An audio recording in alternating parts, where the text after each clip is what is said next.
Hi students, today we are starting our next topic, that is evolution and classification. The cell is the basic unit of life in all organisms.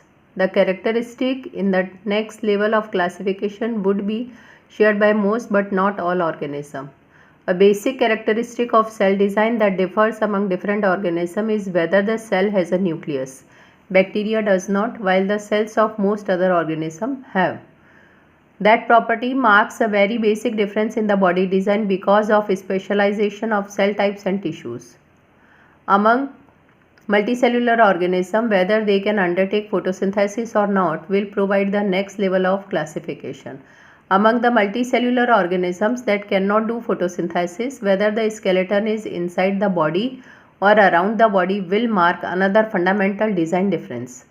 The more characteristic two species will have in common, the more closely they are related, and the more closely and recently they will have had common characteristics. An example will help. A brother and sister are closely related.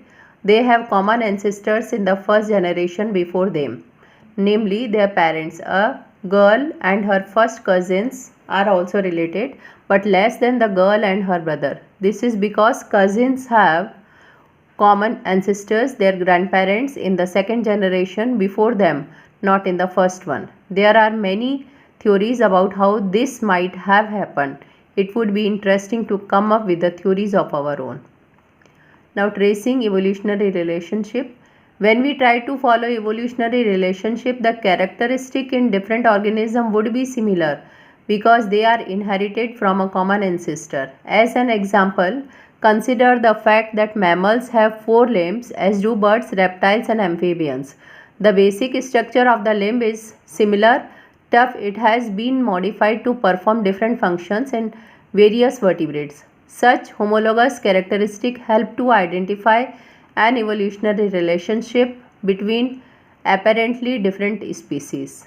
However, all similarities simply in organ shape are not necessarily because of common ancestry. Birds and bats have wings, but squirrel and lizard do not. Before we go to next conclusion, let us look at the wings of the birds and bats more closely. When we do that, we find that the wings of the bats are skin fold stretched mainly between elongated fingers, but the wings of the birds are featherly covering all along the arm. The design of the two wings, their structure and components are thus very different. They look similar because they have a common use for flying, but their origins are not common. This makes them analogous characteristic.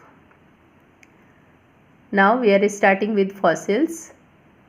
Usually when organisms die, their bodies will decompose and be lost. But every once in a while the body, or at least some parts, may be in the environment that does not let it compose completely. If a dead insect gets caught in hot mud, or for example it will be decomposed quickly, then the mud will eventually harden and retain the impression of the body parts of the insect, and this is known as fossil. Now, evolution by stages. One way of tracing evolutionary relationship depends on the original idea that we started with. The idea was that changes in DNA during reproduction are the basic events in the evolution. If that is the case, then comparing the DNA of different species should give us a direct estimate of how much the DNA has changed during the formation of these species. This method is not extensively used to define evolutionary relationship. Now, molecular phylogeny. This approach is based on the idea that organisms which are more distantly related will accumulate a greater number of differences in their DNA. Such studies trace the evolutionary relationship, and it has been highly gratifying to find that the relationships among different organisms shown by molecular phylogeny match the classification scheme. First, there are multiple branches possible at each and every stage of this process. So it is not as if one species is eliminated to give rise to new one. A new species has emerged, but that does not necessarily mean Like the beetle example we have been thinking about, the old species will disappear. It will all depend on the environment. Also, it is not as if the newly generated species are in any way better than the older one. It is just that natural selection and genetic drift have together led to the formation of population that cannot reproduce with the original one. So, for example, it is not true that the human beings have evolved from the chimpanzee. Rather, both human beings and chimpanzee have a common ancestor a longer time ago. That common ancestor is likely to have been neither human or chimpanzee. Also, the first step of separation from that ancestor is unlikely to have resulted in modern chimpanzee and human being. Evolution is simply the generation of diversity and the shaping of diversity by environmental selection. The only progressive trend in the evolution seems to be more and more complex body design have emerged over time. Now we are discussing our last topic of the chapter, that is the human evolution.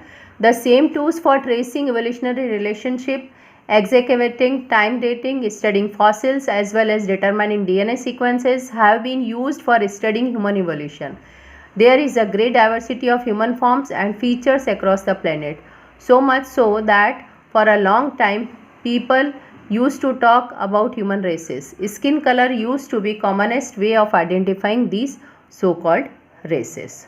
Today, whatever I have taught you, I am sending you its PDF. Thank you.